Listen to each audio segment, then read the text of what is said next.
Welcome back. Now, the Beitbridge Border post is congested yet again.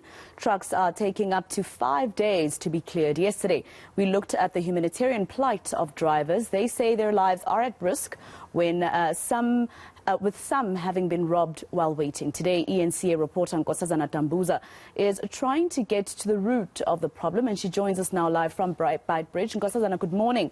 Yesterday, you showed us pictures of a queue that was still there, and for the rest of the day. I wonder how it's looking today and exactly where the problems are.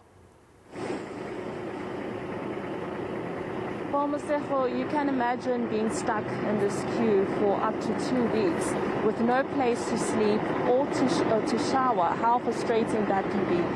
But added to that is safety threats that these drivers have been experiencing. They say that the drivers are being targeted by criminals in the area that rob them of all their belongings and sometimes even stab them or murder them. And that's because police don't stick around in the evenings.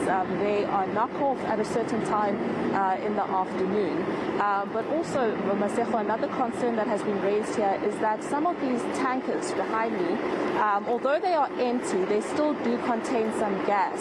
And being in one place, like standing in one place in this extreme heat, can actually cause them to explode. And we're told that the delay is caused by a slow electronic system in Zimbabwe, but also drivers having to pay an access fee of about $200 US.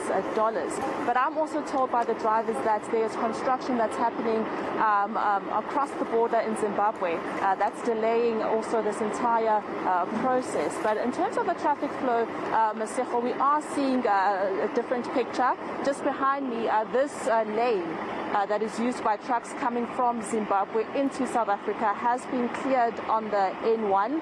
So cars are moving freely into South Africa after it was heavily congested yesterday, because what tends to happen is that the trucks at the back of the queue, they come onto the oncoming lane in a bid to move further up the queue, and that causes traffic congestion all over again. But traffic police officers in Limpopo have been able to at least clear one of the lanes. And Nkosazana, you know, in terms of the fact that our Home Affairs Minister, Dr. Aaron Motsoaledi, had at some point visited Beitbridge Border Post, particularly last December, because of the congestion there, he had promised that some of these issues would be sorted out. Do we know anything that the department has said to try and explain what's happening recently?